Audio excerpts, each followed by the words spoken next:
चलिए, तो जो हम लोग ने इकोनॉमिक सिस्टम्स पढ़े थे उसमें तो हम लोग ने क्या क्या पढ़ा था? हमने पढ़ा था कि भाई कंट्री का इकोनॉमिक सिस्टम कैसा हो सकता है। सबसे पहला आपने पढ़ा कैपिटलिस्ट इकोनॉमी, फिर आपने पढ़ा सोशलिस्ट इकोनॉमी, फिर दोनों की खिचड़ी बना दी और बना दिया हमने मिक्स्ड इकोनॉमी। तो सर जब वो सब पढ़ा था तो व्हाट इज दिस? अब यहाँ पे क्लासिफिकेशन और वहां पे क्लासिफिकेशन थोड़ा सा डिफरेंट है। वो एक तरह का पॉलिटिकल, वो एक तरह का इकोनॉमिक्स का थ्योरेटिकल सिलेबस का क्लासिफिकेशन था। ये वर्किंग क्लासिफिकेशन है children. The country may be having more of agricultural activities and less of industrial activities. तो जिस कंट्री में ज्यादातर एग्रीकल्चरल एक्टिविटीज होती हैं हम उसको एग्रीकल्चरल इकोनॉमी बोलते हैं। और इंडिया ऐसा ही था प्रायर टू 1991 तक। हमारे इंडस्ट्रियलाइजेशन एकदम नेग्लिजेंट था, ज्यादा से ज्यादा लोग एग्रीकल्चरल एक्टिविटीज में ही इन्वॉल्व थे। और इसीलिए आज भी we can see that approximately 2/3 of the countrymen live in rural areas. अब तो खैर बैकवर्ड विलेज एरियाज में आपको बहुत ढेर सारी factories and plants are visible, but originally children we were so called agro based economy as such. So those countries where people are primarily engaged in agricultural activities, children, we call it as agricultural economy or agro based economy. और जहां पे ज्यादा से ज्यादा लोग आपको नजर आएंगे कि वो फार्मिंग एक्टिविटीज ही कर रहे हैं, उनके पास कोई इंडस्ट्रियल एक्टिविटी नहीं है। So please right this 2 line definition in your copies. और सबसे पहले आप लिख लें heading classification of economies on the basis of activity. Heading is classification of economies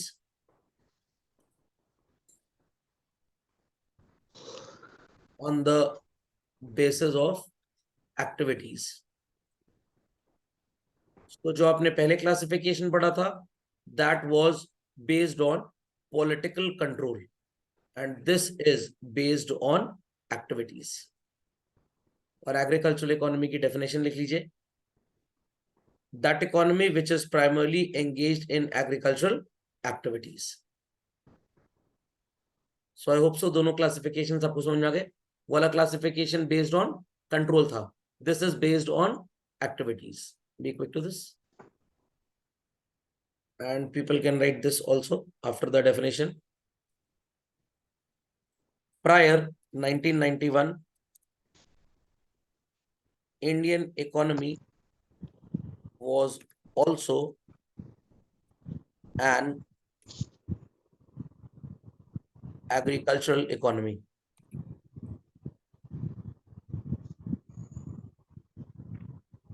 Read fast. Everybody has mentioned this that prior 1991 Indian economy was also an agricultural economy. But उसके बाद जब हमारी न्यू इकोनॉमिक पॉलिसी आई और ढेर सारी foreign companies को permission दी गई India में बिजनेस करने की, ये स्टोरी मैं आपको बहुत बार बता चुका हूँ। और इंडिया में भी काफी सेक्टर्स को प्राइवेटाइज जब किया गया तो हम भी काफी कुछ एग्रीकल्चर से कन्वर्ट हो गए इंडस्ट्रियल इकोनॉमी में। अब इंडस्ट्रियल का मतलब ये नहीं होता कि फैक्ट्री लगाई हमने।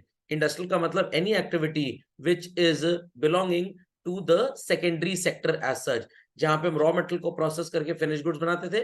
As well as children tertiary sector भी यहीं पे क्लासिफाइड हो जाता है। टर्शरी सेक्टर का मतलब service sector, setting up of banking, insurance, communication, warehousing, IT companies, these activities. So I hope so ये बात सबको क्लियर हो गई। Next put down children the definition of industrial economy. Now what is an industrial economy? An economy which is primarily engaged in industrial activities.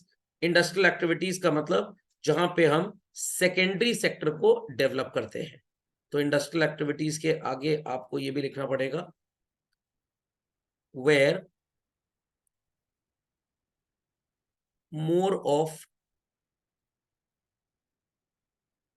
secondary and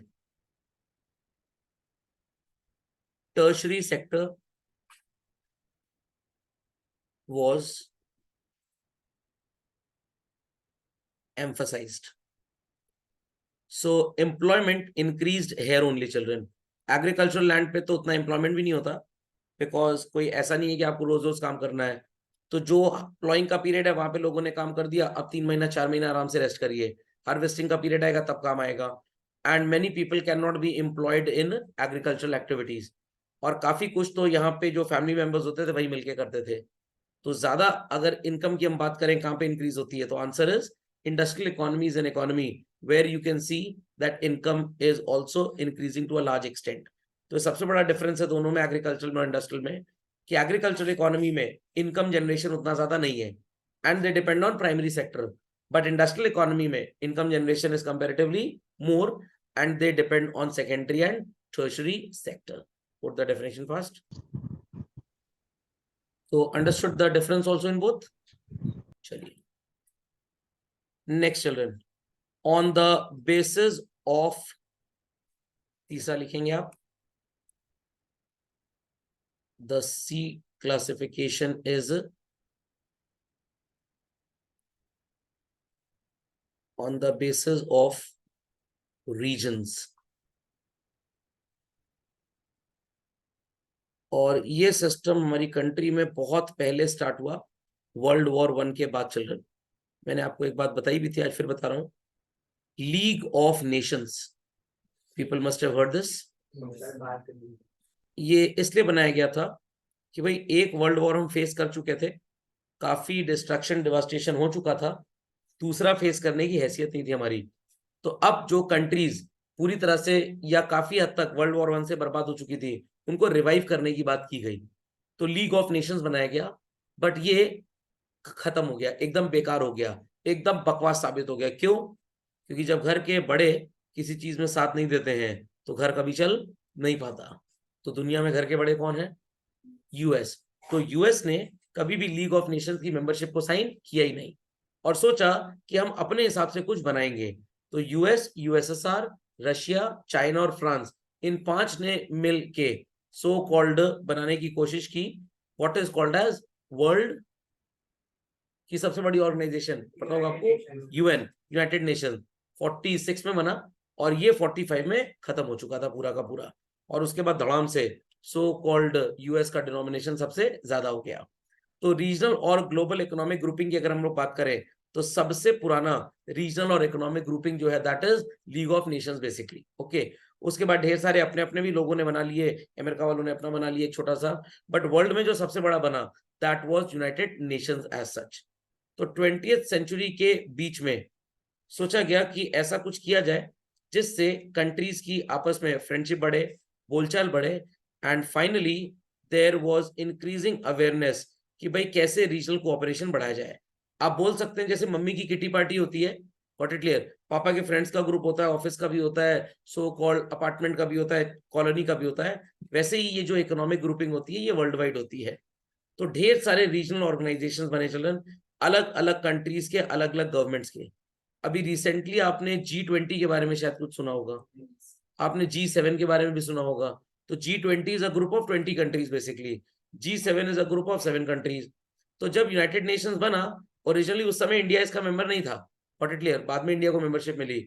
फिर India ने सबसे ज्यादा कोशिश करके जो अपने अगल बगल की कंट्रीज हैं, अपना ये पाकिस्तान, बांग्लादेश, म्यांमार हो गया एंड ऑल दैट, इनके साथ मिलके सार्क, कॉमनवेल्थ, ये सब चीजें बनाई, व्हाट इट क्लियर। मैं आपको एक कॉमनवेल्थ कंट्री में पैदा होने का फायदा भी बताता हूँ चिल्ड्रन। अगर आपका इंग्लिश में 10th और 12th में 85% से ऊपर का स्कोर आता है चिल्ड्रन, तो टॉफल का जो एग्जाम होता है, test of English as a foreign language, जो आपको फॉरेन कंट्री में पढ़ाई करने के लिए मैंडेटरी देना पड़ता है, नहीं तो आप नहीं पढ़ सकते। तो अगर आप आईएससी बोर्ड के स्टूडेंट हैं और आपका सो कॉल्ड 85% से ऊपर का स्कोर आता है, तो कॉमनवेल्थ कंट्रीज में टॉफल का एग्जाम आपके लिए एग्जाम होता है, आपको टॉफल का एग्जाम देने की जरूरत नहीं है। यूएस पढ़ना है तो वहां देना पड़ेगा, बट अगर आपको कॉमनवेल्थ नेशंस में कहीं पे भी ग्रेजुएशन या पीजी स्टडीज के लिए जाना है, तो आपका कॉमनवेल्थ नेशन अगर है, तो आपका ये जो टॉफल का एग्जाम होगा पूरी तरह से एग्जाम हो जाएगा।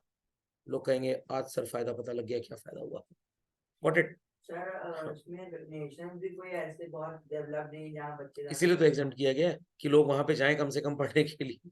ओके चलिए, तो सो कॉल्ड सबसे पहला जो हमारा दोस्त बना, जो सबसे पहले हमारा इस तरह का कॉम्बिनेशन बना चलन, that was SAARC. Basically the full form is South Asian, याद करिए, association for regional cooperation, got it clear.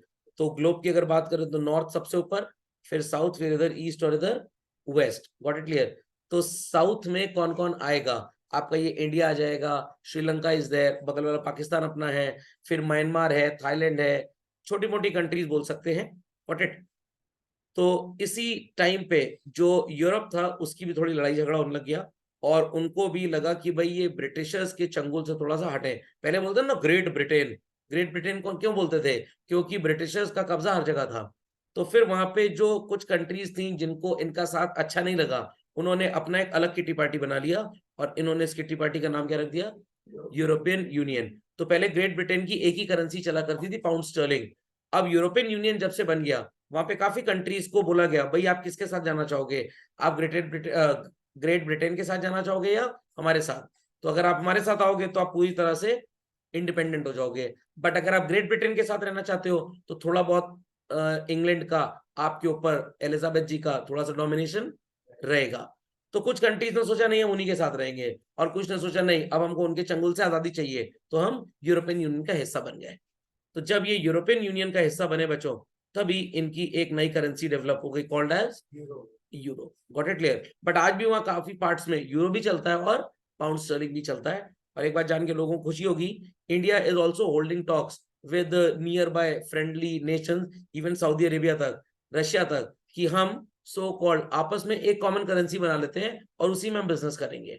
Sir इससे फायदा क्या होगा, इससे फायदा ये होगा जो करेंसी की प्राइस में फ्लक्चुएशन होता है, आज आपने देखा डॉलर 85 का है, 2 दिन बाद 87 का हो गया, और आप जो चीजें खरीदेंगे वो महंगी हो जाएंगी, तो उस फ्लक्चुएशन से होने वाला नुकसान आपको नहीं होगा। So thereafter we have G8, ये 8 leading advance countries of the world है, इनका कॉम्बिनेशन है। So please put this children, the first is SAARC, the second that you heard is EU, and the third is G8। अभी ऐसे और भी आपको पढ़ने का मौका मिलेगा, आप पहले इन 3 को लिख लीजिए, फिर हम सार्क से पढ़ना स्टार्ट करते हैं। और मेजॉरिटी केसेस में हर इस तरह के ऑर्गेनाइजेशन का लॉजिक एक ही होता है कि भाई आपस के फ्रेंडली रिलेशंस बढ़े, हमारे स्टूडेंट्स, क्योंकि टीचर हूं तो पहले स्टूडेंट की बात करूंगा, हमारे स्टूडेंट्स उनकी कंट्रीज में जा पाए पढ़ने और उनके स्टूडेंट्स हमारी कंट्री में। इवन इंडिया में काफी अफगानी स्टूडेंट्स को फ्री में पढ़ाया जाता है। सर फायदा इससे इंडिया को क्या होता है, इससे इंडिया को फायदा क्या होता है, हम अफगानिस्तान में अपना एक्सेस कंट्रोल ले सकते हैं, हम अफगानिस्तान के साथ अगर अपनी दोस्ती बोलचाल बढ़ा लें तो सो कॉल एटलीस्ट वो टेररिज्म कंट्रोल करने में हमारी हेल्प करेंगे। अब लोग कहेंगे सर वो लोग तो खुद ही टेररिस्ट है, वो लोग टेररिस्ट नहीं है, उनके यहाँ जो डोमिनेटिंग अलकायदा चलता है टेररिस्ट, वो है बेसिकली, गॉट इट क्लियर। तो सबने लिख लिया तीनों, तो let's start with the first one children. इन सब में आपको 2-3 बातें याद करनी पड़ेगी। एक तो इनका फुल फॉर्म आपको आना चाहिए, the date on which they were formed, and इनमें कितनी मेंबर नेशंस हैं और इनके ऑब्जेक्टिव्स क्या है। आई रिपीट, ये 4 चीजें आनी चाहिए बच्चों, their full form, the date of formation, thereafter composition कितने कंट्रीज हैं इसके मेंबर्स, एंड इनका ऑब्जेक्टिव क्या है। मोर और लेस ऑब्जेक्टिव सबके सेम है, बट थोड़े बहुत आपको डिफरेंट नजर आएंगे, तो आपको वो डिफरेंट ऑब्जेक्टिव्स याद रखने हैं। तो सबसे पहला लिखिए SAARC, South Asian Association for regional Cooperation. Date है चिल्ड्रन 8 दिसंबर 1985, एंड 7 कंट्रीज जो स्टार्टिंग में मेंबर थी, it was India, Pakistan, Sri Lanka, Nepal, Bangladesh, Bhutan and Maldives. तो आपको इंडिया, पाकिस्तान, श्रीलंका, नेपाल तो याद करने में प्रॉब्लम नहीं होगा, ये सारे हमारे साथ जुड़े हुए हैं। ओके, सिर्फ आपको याद क्या करना पड़ेगा, Bhutan and Maldives. I hope सो लोगों को ये पता होगा कि पाकिस्तान स्टार्टिंग में था, और ये 2 पाकिस्तान थे, ईस्ट पाकिस्तान था और एक वेस्ट पाकिस्तान था। और बाद में जब 71 की वॉर हुई, लड़ाई झगड़ा हुआ, तो अल्टीमेटली था क्या, जब लॉर्ड माउंटबैटन ने सेटलमेंट करवाया इंडिया का, आपने इंडिया का मैप तो देखा ही होगा चलो,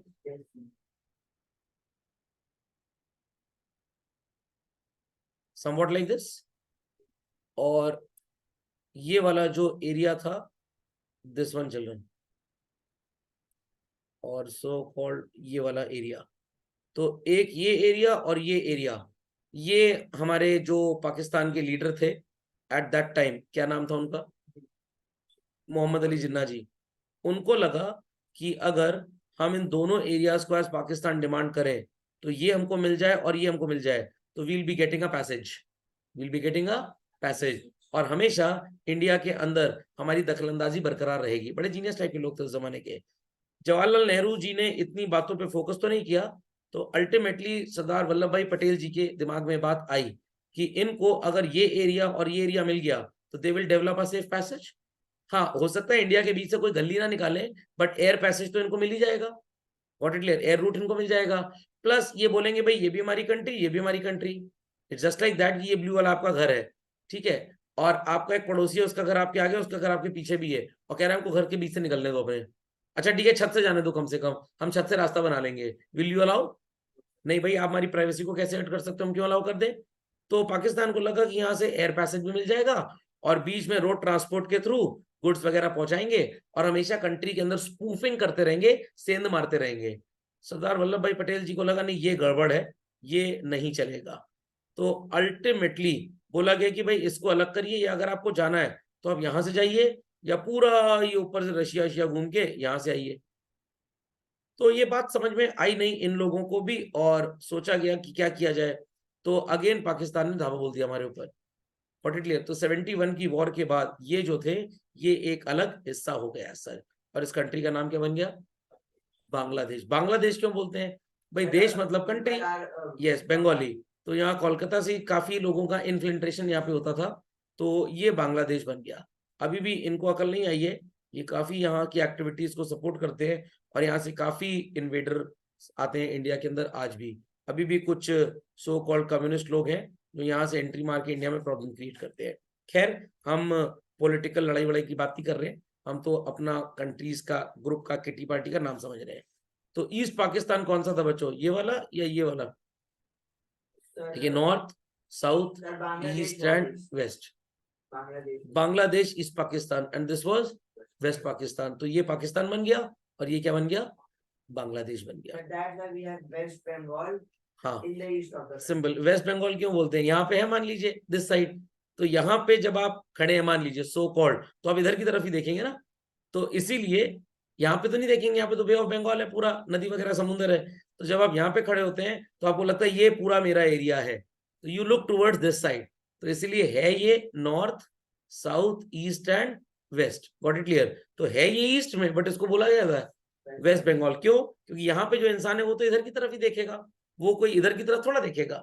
लॉजिक समझ में आया? आप जहां पे खड़े हैं, आपको बोला जाए ऊपर देखो, तो आप क्या करेंगे? क्या आप अपनी बाहों की एल्बो की तरफ देखेंगे? नो, क्योंकि वो चीज तो ऑलरेडी आपकी बॉडी के नीचे हो गई आंखों के हिसाब से। आप ऊपर तो आप देखेंगे ना, वही चीज यहाँ पे भी चल रहा है। It is located here, north, south, east and west है यहाँ पे। बट यहाँ से खड़े होने वाला इंसान इधर की तरफ देखेगा कि भाई मेरी कंट्री इधर की तरफ एक्सपैंड करी हुई है, तो we call it as West Bengal basically. समझ में आ गया? Located on the east but called as West Bengal. So everybody understood this? चलिए, तो इसके बाद मेंबरशिप थोड़ी सी बढ़ाई गई और 2007 में बच्चों हमने ऐड किया अफगानिस्तान को। तो it is India, Pakistan, Sri Lanka, Nepal, Bhutan, Bangladesh, Maldives and Afghanistan. तो आप इसको याद कैसे रखेंगे? आईपीएस तो याद ही रहता होगा, इंडियन पुलिस सर्विसेज। समझ में आ गया? Then BAMA,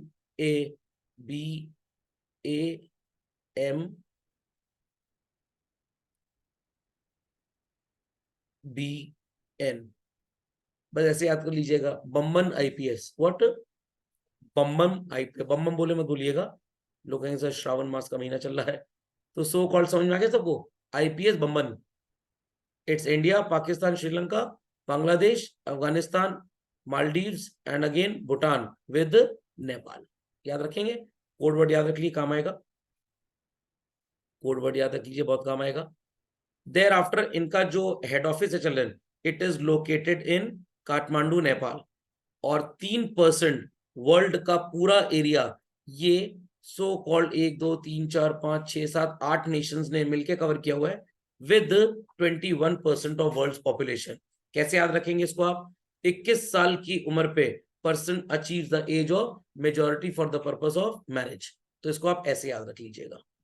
okay, copy the facts fast. चलिए, सो लेट्स कंटिन्यू फर्दर। सारा क्लासिफिकेशन क्लियर हो गया, किन किन कंट्रीज को, मेंबर नेशंस को हमने जोड़ा बच्चों? चलिए, नेक्स्ट ऑब्जेक्टिव्स क्या थे इनके?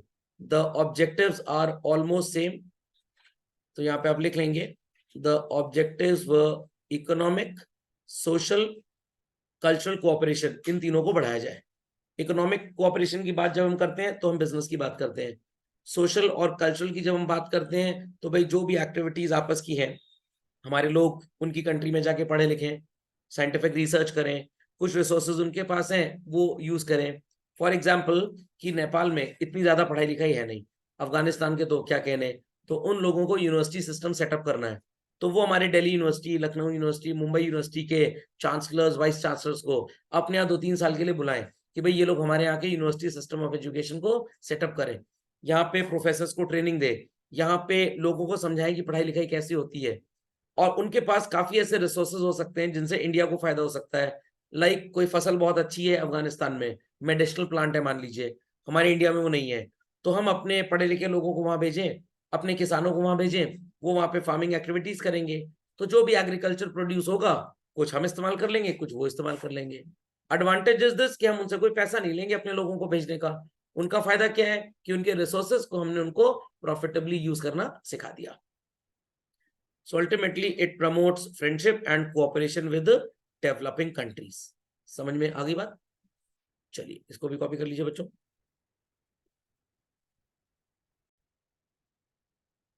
सो मेन इकोनॉमिक ऑब्जेक्टिव्स आपको नजर आएंगे बच्चों लिखे हुए, तो आप इसे नोट डाउन करेंगे अपनी नोटबुक में। फर्स्ट इज वेलफेयर, ताकि क्वालिटी ऑफ लाइफ बेटर हो। सबको अफगानिस्तान के बारे में तो हिसाब किताब पता होगा चलन, जब अमेरिका ने अलकायदा वालों को वहां से भगा दिया 2005-6 में, तो 7 में अफगानिस्तान ने इंडिया से रिक्वेस्ट किया कि भाई हमको भी मेंबर बना लीजिए सार्क का, और हमारे यहाँ कुछ डेवलपमेंट की बात करिए। तो उनके यहाँ काफी प्रमोशन हुआ गर्ल एजुकेशन पे, वोटिंग वगैरह, so called political system establish किया गया। इवन जो अफगानिस्तान का पार्लियामेंट है चिल्ड्रन, 1250 करोड़ रुपए मोदी जी ने एडवांस किया हुआ है उनको सर, बदले में बस यही है कि वो अलकायदा को यहाँ घुसने नहीं देंगे। अल्टीमेटली पिछले 2 साल में आपने देखा होगा अलकायदा वापस से वहां गया और अफगानिस्तान के जो प्राइम मिनिस्टर प्रेसिडेंट थे वहां से भाग गए। ओके, तो ये इसलिए किया गया ताकि इनकी क्वालिटी ऑफ लाइफ थोड़ी सी बढ़े।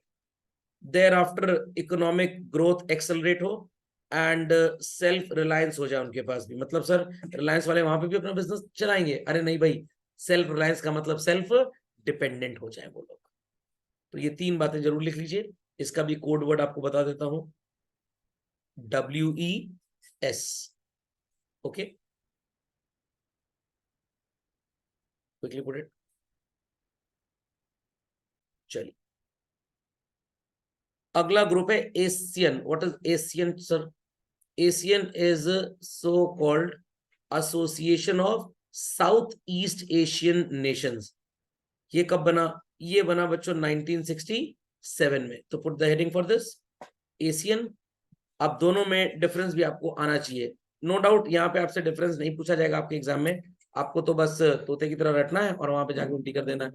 बट आपको पता होना चाहिए जब सार्क ऑलरेडी था, वॉट इट क्लियर, कब बना सार्क? 1985 में। तो सार्क था नहीं, सार्क इसके बाद बना। तो क्या जरूरत पड़ी सार्क को बनाने की, ये बात आपको पता होनी चाहिए, क्योंकि जब इस बात को आप समझेंगे तब आपको ये समझ में आएगा कि हर इंसान अपनी दादागिरी डोमिनेशन हर जगह चाहता है, तो कंट्रीज भी वैसे ही चाहती हैं। तो पहले एशियन बना, जब लगा गया कि कुछ कंट्रीज को जब लगा कि यार यहाँ पे हमारी ज्यादा चल नहीं पा रही है, तो उन्होंने एक अपना ग्रुप फॉर्म कर दिया। जैसे हिंदी बॉलीवुड मूवीज में क्या होता है, एक इंसान 5-10 लोगों को इकट्ठा करके डाकू बन जाता है, फिर जब लगता है कि उसके ग्रुप में उसी की बातें नहीं चल रही है तो अपना ग्रुप अलग कर लेता है। ओके, तो ASEAN was formed in 1967 and who were the 5 countries here children? आपको यहाँ पे इंडिया नजर आ रहा है बच्चों, इंडोनेशिया है, मलेशिया है, फिलीपींस है, थाईलैंड है, सिंगापुर है। सर इंडिया यहां नजर नहीं आ रहा, तो मैं आपको कहानी बताता हूँ। 1967 में ये जितनी कंट्रीज हैं चिल्ड्रन, यहाँ पे आपको ज्यादातर चाउ माउ टाइप लोग नजर आएंगे। What it clear? Indonesia Malaysia में तो सो कॉल्ड आपको बाकी लोग भी नजर आएंगे, बट थाईलैंड और Singapore he basically in my opinion 2 ऐसे थे जिनकी दोस्ती चाइना से बहुत ज्यादा है, और सिंगापुर को तो खैर चाइना अपनी टेरिटरी ही बोलता है सच। What it clear? तो थाईलैंड और सिंगापुर के साथ इन 5 को उन्होंने मिलाया और एक किटी पार्टी बना दी। लॉजिक समझ में आ गया? अब इंडिया को लगा कि ये 5 अगर मिल गए और कल को काफी स्ट्रॉन्ग नेशंस हो गए, तो एज सच हमारे ऊपर डोमिनेट करेंगे, तो हम भी कुछ ऐसा करते हैं। तो उन्होंने भी सो कॉल्ड अपने आप को नेपाल को ले लिया, साथ में श्रीलंका को ले लिया, अपनी एक अलग किट्टी पार्टी बना दी ताकि ये 5 उनके ऊपर डोमिनेट ना कर पाए। तो India, Pakistan, Bangladesh, Bhutan, so called Sri Lanka, Maldives and Thailand, इन सबको लेके उन्होंने अभी आपने पढ़ा सार्क बनाया। तो पहले ये बना था इनकी दादागिरी इंडिया के ऊपर हावी ना हो जाए, तो इंडिया ने सोचा कि हम एक अपनी किट्टी पार्टी तैयार करेंगे, तो they started SAARC as such. Thereafter इनकी मेंबरशिप चिल्ड्रन 7, ये क्या कहते हैं, 1 2 3 4 जो 5 थे बढ़ के 10 हो गई। कौन कौन आ गया? ब्रुनेई आ गया, वियतनाम आ गया, लाओस आ गया, कंबोडिया और म्यांमार आ गया। तो आप बोल सकते हैं जो और ये नीचे के थाईलैंड साइड के, जकार्ता साइड के रीजन कंट्रीज थे, इनको ले लिया गया। तो इंडिया का मैप सबने पढ़ा होगा शायद, वर्ल्ड मैप भी सबने पढ़ा होगा। मैं फिर से एक अच्छी सी ड्राइंग बना रहा हूं।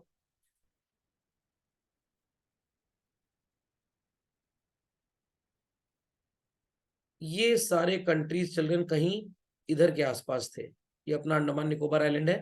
तो ये so called you can say were the ASEAN countries as such. Got it? Again इनका भी काम वही था, economic, political, social and cultural. अब थोड़ा सा ध्यान दीजिएगा, एक आपको यहाँ पे बच्चों डिफरेंस भी नजर आ रहा होगा। लास्ट टाइम आपने इकोनॉमिक पढ़ा था, सोशल एंड कल्चरल पढ़ा था, बट पॉलिटिकल नहीं था। क्यों नहीं था? क्योंकि पाकिस्तान ने, बांग्लादेश ने बोला कि भाई हम पॉलिटिकल डोमिनेंस नहीं चाहते हैं। नेपाल तो बेचारा ही छोटा सा, कोई टेंशन की बात नहीं है। और नेपाल के साथ इसलिए सेटिंग कर ली इंडिया वालों ने बढ़िया, क्योंकि जो ऑफिस था जिसको सेक्रेटरिएट हम लोग बोलते हैं, उसको नेपाल में, काठमांडू में सेटअप किया गया था। और शायद यही वजह है कि इंडिया और नेपाल के रिलेशन इतने अच्छे हैं। हमने नेपाल को इतना इंपॉर्टेंस दिया कि हमारे लोगों को जब नेपाल जाना होता है तो उनको किसी वीजा, पासपोर्ट की जरूरत नहीं है। तो सिर्फ इंडिया और नेपाल के बीच में ही ऐसी ट्रीटी साइंड है कि जितने भी इंडियंस इंडिया से नेपाल जाते हैं या नेपाल से इंडिया आते हैं, they do not require any type of passport और वीजा। आपका आधार कार्ड ही मोर देन सफिशिएंट है एज सच।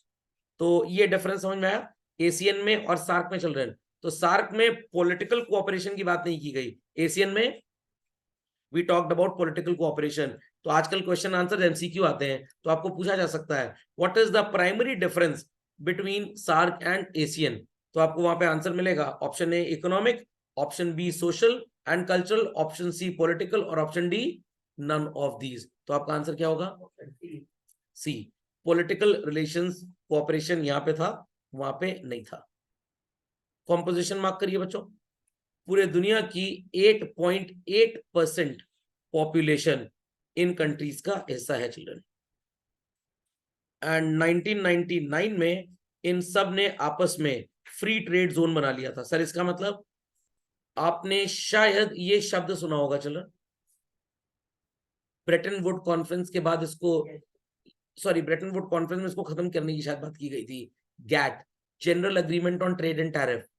जो कंट्रीज ब्रेटन वुड कॉन्फ्रेंस के मेंबर थी उनके बीच में एक सेटलमेंट हुआ कि जब हम आपकी कंट्री में गुड्स एक्सपोर्ट करेंगे या आपकी कंट्री से इंपोर्ट करेंगे, तो import export duty will be very very very less, और in some cases it would be negligible. I repeat, in some cases it would be negligible. Got it clear? उसके बाद तो फिर वर्ल्ड बैंक वगैरह बन गया, गैट वैट को सब खत्म कर दिया गया था। तो गैट को जब खत्म किया तभी वर्ल्ड बैंक बना एज सच, आईबीआरडी जिसको आप बोलते हैं, international bank for reconstruction and development. तो 1999 में इन सो कॉल्ड कंट्रीज ने आपस में डिसाइड किया कि आपस का जो इंपोर्ट एक्सपोर्ट होगा उस पर कोई भी कस्टम ड्यूटी इंपोर्ट नहीं की जाएगी, ताकि थाईलैंड से सिंगापुर गुड्स जाएं, सिंगापुर से थाईलैंड गुड्स जाएं, तो इंपोर्ट ड्यूटी, एक्सपोर्ट ड्यूटी अगर नहीं लगेगी तो प्राइसेस विल गो डाउन। और यही वजह है कि सिंगापुर एंड हांगकांग काफी हद तक टैक्स हेवंस माने जाते हैं, कि वहां पे अगर आप बिजनेस करते हो तो tax is practically zero as such. Got the point understood well children? तो बाकी यहाँ पे ये पॉइंट एक आप मार्क कर लीजिए, ये इंपॉर्टेंट चीज है। emerged as a platform to promote unity, prosperity, development and sustainability। तो इन पॉइंट्स को आप कैसे याद रखेंगे? यूपीएस तो याद ही होगा, या यूडीपीएस याद कर लीजिए। यूडीपीएस मतलब आप दिल्ली पब्लिक स्कूल में पढ़ते हैं। So you for promoting unity, then development, then prosperity and then sustainability. Sustainability का मतलब जो हमारे नेचुरल रिसोर्सेज हैं हम उनको ऐसे यूज करें कि वो जीवन भर या काफी समय तक काम आते रहे as such. Got it? So please put this fast. चलिए एक और इजी बताता हूँ, यूडीपी जगह पुट्स मार्क कर लीजिएगा, यूडीएस एक ही बात है। तो ये कोड वर्ड बनाना सीख जाइए। पुट्स का मतलब समझ में आ गया, prosperity, unity, development and sustainability.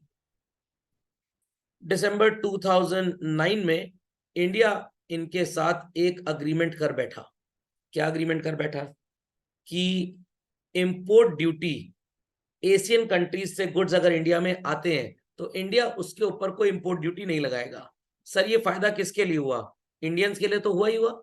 जो भी आप सिंगापुर से सामान खरीदोगे उस पर इंपोर्ट ड्यूटी नहीं लगेगी, बट सिंगापुर वालों के लिए भी फायदा हुआ क्योंकि ये अग्रीमेंट जो किया गया एशियन के साथ किया गया।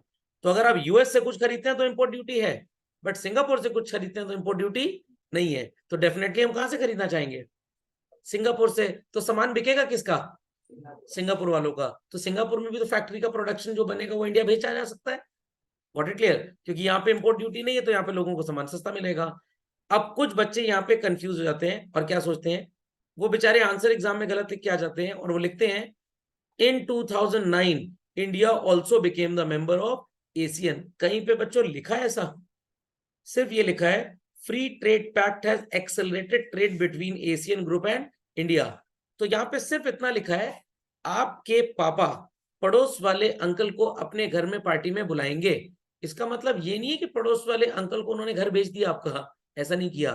तो ये बहुत इंपॉर्टेंट चीज है, बहुत इंपॉर्टेंट।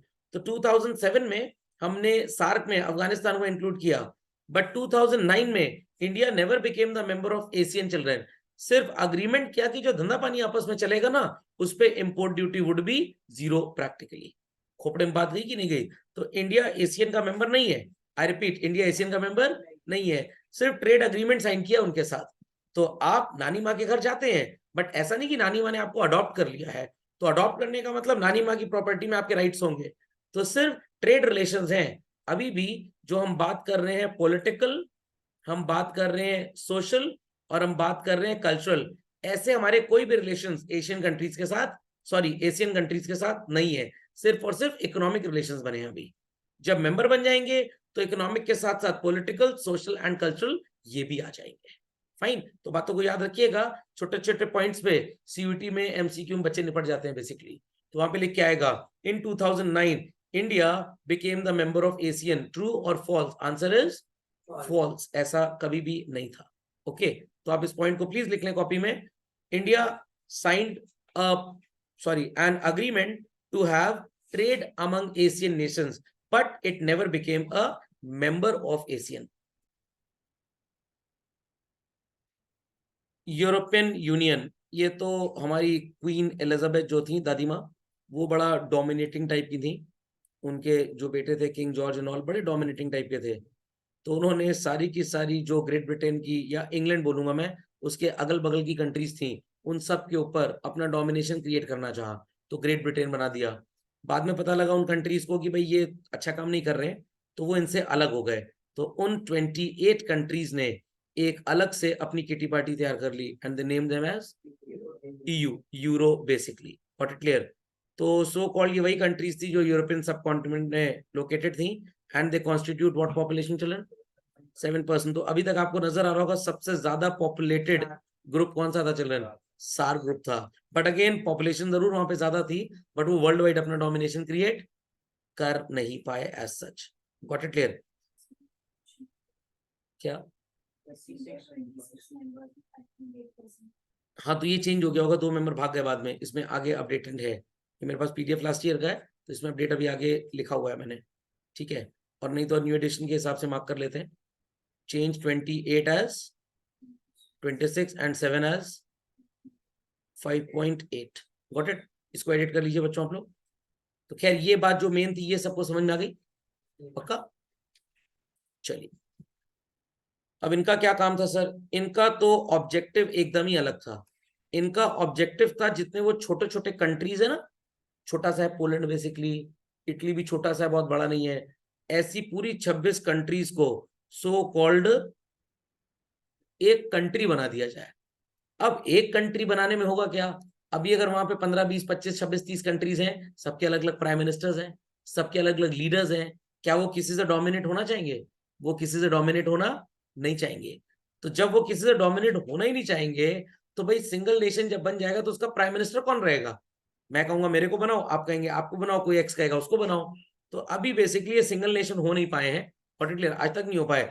बट करेंसी पे इनका सो कॉल्ड नेगोशिएशन आ गया है कि सब लोग मिलके एक कॉमन करेंसी यूज करेंगे, that is euro as such.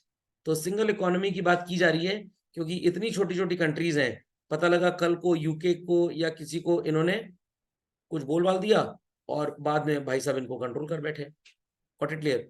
तो 1956 में 6 European countries, France, Belgium, West Germany, Italy, Holland and Luxembourg, शायद हॉलैंड गायब हो गया इससे, ओके, ट्रीटी साइन की थी ईईसी बनाने के लिए और यूरोपियन कम्युनिटी बनी। और फिर 1993 में बच्चों इसी को यूरोपियन यूनियन बनाया गया। 15 कंट्रीज ने ज्वाइन किया, UK, Denmark, Iceland, Greece, Spain, Portugal, Austria, Sweden, Finland. Sorry इतना ढेर सारा याद करना पड़ेगा? नहीं, ऐसा कुछ नहीं करना पड़ेगा क्योंकि हम इंडिया में रहते हैं, तो ज्यादा टेस्टिंग जो हमको होती है वो सार्क की होती है और एशियन की होती है। और अभी ये जो आजकल नया आ गया G7, G8, G20, इनकी टेस्टिंग ज्यादा है। तो यूरोपियन यूनियन के बारे में आप बस ईयू के बारे में ये पढ़ लीजिए कब फॉर्म हुआ, गॉट इट क्लियर? और सो कॉल्ड इसका ऑब्जेक्टिव क्या था? सिंगल इकोनॉमी को क्रिएट करना। और जब सिंगल इकोनॉमी क्रिएट होगी ना बच्चों, तो अपने आप पॉलिटिकल, इकोनॉमिकल, सोशल सारे रिलेशंस आ जाते हैं। तो कहने का मतलब ये है कि ये हिंदुस्तान वालों ने सार्क बनाया, उसके नीचे थाईलैंड और सिंगापुर और हांगकांग वालों ने अलग से एशियन बनाया, और जो उधर वाली किटी पार्टी थी यूएस की और इंडिया के बीच की, ये क्या बन गई? European union. और सर ये मेडिटेरेनियन के साथ अफ्रीका के ऊपर वाले, इन्होंने तो बहुत पहले बना लिया था अपना UAE, United Arab Emirates, but उसको इंटरनेशनली इस तरह का सो कॉल्ड आप बोल सकते हैं रिकग्निशन दुनिया में किसी ने भी नहीं दिया। तो यूएई 7 कंट्रीज का पार्ट है, जिसमें दुबई सबसे रईस है, अबू धाबी भी है उसके अंदर, और उसके बाद फिर थोड़ा सा नीचे चले जाएं तो सऊदी अरेबिया ऐसा आ जाता है, गॉट इट? बट उनको उस तरह का इंटरनेशनल रिकग्निशन नहीं दिया जैसा इनको मिला हुआ है। यूरोपियन यूनियन तो हमने यूके से ही बचने के बनाया हाँ, था। इसलिए बनाया था बेसिकली। तब फिर यूके का मेंबर नहीं नहीं नहीं, ध्यान से सुनिएगा, ध्यान सुनिएगा, यहाँ पे क्या लिखा हुआ है, कहाँ गया कहाँ गया? हाँ, 1997 में 15 कंट्रीज जब ज्वाइन की, गॉट इट क्लियर, उसके बाद यूके ने इसकी मेंबरशिप ली। उसमें ये अपना यूके था और उसके बाद डेनमार्क, आयरलैंड, ग्रीस, स्पेन ये सब भी आ गए। 2004 में ईसी जब बना तो इसमें सीजेक रिपब्लिक, हंगरी, इस्टोनिया, लैटविया, इन सबको भी ले लिया गया। तो इंग्लैंड का जो पोर्शन है, आई रिपीट, जो पोर्शन इंग्लैंड का है, गॉट इट क्लियर, उससे भी थोड़ी चीजें और जब ऐड करेंगे ना तो यूनाइटेड किंगडम बनेगा सच। तो what I can say is this कि जो ग्रेट ब्रिटेन था वो बहुत बड़ा था, उससे थोड़ा सा छोटा यू कैन से यूके बन गया, और उससे भी छोटा इंग्लैंड बन गया। तो मेन जो ब्रिटिशर्स थे वो इंग्लैंड में अपना डोमिनेशन ज्यादा रखते थे, और इंग्लैंड वाज द कंट्री जिन्होंने सबको रूल किया। तो England can be called as the smallest part, थोड़ा सा बड़ा हुआ तो यूके, और बड़ा हुआ तो ग्रेट ब्रिटेन बन गया। So EU has achieved the objective by developing single market by eliminating internal trade barrier। मतलब जो इंपोर्ट एक्सपोर्ट पे ड्यूटी लगती थी वो भी इन्होंने पूरी तरह से इन कंट्रीज के बीच में खत्म कर दी। मतलब जो काम एशियन ने इंडिया के साथ किया या इंडिया ने एशियन के साथ किया, वही काम इन्होंने भी किया। यहाँ पे देखिए लिख के आ गई बात मेरी। 14 कंट्रीज आज हैं चिल्ड्रन जो यूरो को यूज करती है। न्यू एडिशन की बुक में कुछ चेंज तो नहीं है इसमें, got it? However, United Kingdom left the membership in 2017। अब पूरी बात समझ में आई। तो उस समय यूके घुसा और 2017 में छोड़ दिया। क्यों छोड़ दिया? अच्छा, यूके घुसा क्यों था ये आपको पता होना चाहिए। जब ईयू वालों ने सोचा कि भाई हम अपने आप को अलग करना चाहते हैं यूके से बचने के लिए, तो यूके कह रहा है यार लोग भाग जाएंगे ना तो हमको इनके बारे में कुछ पता नहीं लग पाएगा। हो सकता है कल को ये 12-15 कंट्रीज बहुत स्ट्रांग हो जाए और हमारे ऊपर धावा बोल दें, तो कैसे बचा जाए? चलो हम भी इनके मेंबर बन जाते हैं, हम भी इनके मेंबर बनते हैं। क्योंकि ग्रेट ब्रिटेन जो बनाया गया था वो एक्चुअली इस तरह का कोई ऑर्गेनाइजेशन नहीं था, बस बोल दिया हम बड़े हैं तुम छोटे हो, छोटा वाला मान गया, फिर हम और बड़े हैं तुम और छोटे हो, वो भी मान गया। तो unsaid domination was there. I repeat children, it was unsaid domination था। कोई भी recognised Asian, SAARC, G7, G20 ऐसा कोई सेड डोमिनेशन नहीं था। तो यूके ने सोचा चलो हम भी मेंबर बन जाते हैं तो इनकी बातचीत हमको पता लगती रहेगी। अब इतना स्ट्रांग था ये ऑर्गेनाइजेशन कि किसी की दादागिरी चलने देता नहीं था यहाँ पे। तो ईयू में सबको बराबर के राइट्स थे। यूनाइटेड किंगडम ने सोचा कि यार हमारा तो दादागिरी हो ही नहीं पा रहा है, तो इन्होंने 2017 मेंबरशिप छोड़ दी बेसिकली। ओके, तो 93 में घुसे और 2017 में निकल लिए। 93 में घुसे थे, पहले घुसे थे लोग? 97 था, 93 था? हाँ, इन्होंने 97 में ज्वाइन किया, सॉरी, समझ गए सब लोग। अब ये G8 क्या है? ये group of 8 advanced industrial Nations है। अब डिफरेंस देखिए बच्चों, यहाँ पे क्या आया, सिर्फ एडवांस्ड इंडस्ट्रियल नेशंस को यहाँ पे मेंबर बनाया गया। इनकी रेगुलर मीटिंग्स होती हैं और 1997 में इन्होंने इकोनॉमिक, पॉलिटिकल और यहाँ पे नई चीज क्या आ गई, मिलिट्री गोल्स। सर हम समझ गए क्यों बनाया गया इसको। ये अल्टीमेटली यूएस की दादागिरी थी अलकायदा के ऊपर कंट्रोल करने के लिए, और ऐसी ऑर्गेनाइजेशन जो टेररिज्म फैला रही थी। पहले तो यूएस ने खुद लोगों के बीच में लड़ाई झगड़ा लगवाया, दूसरी कंट्रीज को पार्टीशन करवाने के लिए अपने लोगों को हायर किया। जैसे ओसामा बिन लादेन जी को पकड़ा गया, किस लिए? रशिया के तुम 13 टुकड़े करवा दो जाके, गॉट इट क्लियर, ताकि हमारी दादागिरी बढ़ जाए। सद्दाम हुसैन को पकड़ा गया कि तुम ईरान इराक के टुकड़े करा दो, हम तुमको वहां का राजा बना देंगे, उनके बीच में लड़ाई झगड़ा लगवा दो, उनके ऑयल रिजर्व्स बर्बाद करवा दो। सर यूएस ने ऐसा क्यों किया? अलास्का में यूएस के पास बच्चों भयंकर ऑयल रिजर्व है, भयंकर, बट वहां से एक्सट्रैक्ट करके दुनिया को एक्सपोर्ट करने की जो कॉस्ट है बहुत ज्यादा है। तो यूएस को आने वाले टाइम पे ऑयल के बेसिस पे दुनिया में राज करना है। तो वो सोच रहे हैं कि पहले रशिया को अलग करें, इनके ऑयल रिजर्व्स खत्म करवाए जाएं, गल्फ के ऑयल रिजर्व्स खत्म करवाए जाएं, और फिर जब ऑयल रिजर्व्स यहाँ खत्म हो जाएंगे तो पूरी दुनिया किससे ऑयल खरीदेगी? यूएस से। तब हम 1000 रुपए लीटर पेट्रोल बेचेंगे अपना। तो ये मेन स्टोरी है, यूएस को दादागिरी क्रिएट करना चाहता है एज सच। तो G8 में सबको समझ में आ गया कैसे याद रखेंगे? जी से ग्रुप और जी से गोल। तो पॉलिटिकल, इकोनॉमिक, सोशल के अलावा यहाँ पे क्या था, मिलिट्री गोल्स की बात की गई। और G8 का हिस्सा होने के नाते ही ये अपना सो कॉल्ड दखल अंदाजी हर कंट्री में बढ़ाना चाहते थे। तो France, Germany, Italy, Canada, Japan, these were the industrial Nations. India नजर आ रहा है बच्चों आपको? जानबूझ के इन्होंने इंडिया को इसमें नहीं रखा, और रशिया को भी जानबूझ के नहीं रखा, क्योंकि रशिया के ऊपर ये दादागिरी क्रिएट करना चाहते थे। और चाइना को भी बच्चों इसीलिए इन्होंने यहां से गायब किया हुआ है, गॉट इट क्लियर। तो इन्होंने अपने साथ किसको रखा? ऐसी कंट्रीज को जो ईयू का भी पार्ट थी, फ्रांस, जर्मनी, इटली वगैरह। जापान को क्यों रखा? क्योंकि टेक्नोलॉजिकली बहुत हाई फाई है। कनाडा को रखने का सिर्फ एक रीजन था, सिर्फ एक रीजन, कहीं चाइना की या रशिया की कनाडा वालों से दोस्ती हो गई, कनाडा और यूएस तो बॉर्डर पे है एकदम, अगल बगल है, जैसे हमारा और पाकिस्तान है, तो ये कहीं मिसाइल विसाइल अगर लगा दी अपने इनको डराने के लिए, तो सो कॉल्ड यूएस को नुकसान पहुंच सकता है। इसलिए यूएस जहां भी जाता है कनाडा को अपने साथ लेके ही चलता है बेसिकली। ओके, अब आप सोचोगे बड़ी नेतागिरी है सर इंटरनेशनल लेवल पे, बिल्कुल। तो बाद में अल्टीमेटली 1997 में रहे रशिया को भी सो कॉल्ड इसका एक हिस्सा बना लिया गया। तो 7 बिकेम हाउ मेनी? 8 बन गए। और अब मेन ये एक्सचेंज रेट, जो आपस में करेंसी को हम एक्सचेंज करते हैं, उसके बेसिस पे कैसे हम एक दूसरे के साथ इंटरनेशनल रिलेशंस अच्छे रखेंगे, ये बात की गई।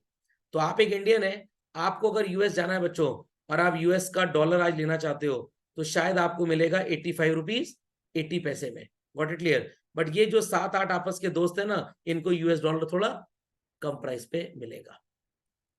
Sir can India became the member of G8? India G8 का मेंबर है बच्चों? G8 का मेंबर इंडिया नहीं है बेसिकली, गॉट इट क्लियर। और अगेन जो आखिरी में आया था वो आखिरी में निकल भी लिया। तो प्रैक्टिकली रशिया वाले सो कॉल्ड चले गए बाहर, और वापस से ये क्या बन गया चिल्ड्रन? G7। क्यों सर रशिया चला गया? रशिया को समझ में आ गया ये कुछ बदमाशी करने वाले हैं, इसलिए उन्होंने मेंबरशिप छोड़ दी। तो पहले G7 था, फिर G8 बना, और वापस से रशिया छोड़ गया तो G7 बन गया। Last we have what is called as children G20। What it clear? चलिए ये पढ़ लीजिएगा इसको। तो G20 में भी कुछ खास नहीं है, चीजें मोर और लेस आपको सेम मिलेंगी। यहाँ पे टोटल नंबर ऑफ कंट्रीज कितनी आ जाएंगी बच्चों? 20 आ जाएंगी, गॉट इट क्लियर। 1999 में G8 बना था, इसी G8 को क्या नाम दे दिया गया? G20 का। तो पहले G8 बना, फिर वो G7 बना, फिर वो G8 हुआ, और फिर से G7 बन गया। तो 13 कंट्रीज नई कौन सी ऐड हुई सर इसके अंदर? Argentina, Australia, Brazil, Canada, China, France, ये सारे मेंबर्स हैं इसके। Germany, India got the membership, Indonesia, Italy, Japan, Mexico, Russian federation, sir ये क्या है basically? Originally children it was United states of Soviet Russia, बहुत बड़ा था। अमेरिका ने इसको तोड़ने के लिए ओसामा बिन लादेन को हायर किया, और अराउंड यू कैन से 1992, 91, 89 के आसपास इसके 13 टुकड़े हो गए। ये क्रीमिया, अजरबैजान, आर्मेनिया, और अभी ये लड़ाई किसके साथ चली थी, यूक्रेन, ये सब इससे नजर आते हैं ना। ये लड़ाई झगड़े का कारण भी कहीं ना कहीं यही है। ये जो रशिया और यूक्रेन की लड़ाई हुई बेसिकली, अभी थोड़ा बहुत चल ही रहा है, चुटपुटिया वगैरह फोड़ रहे हैं वो लोग वहां पे।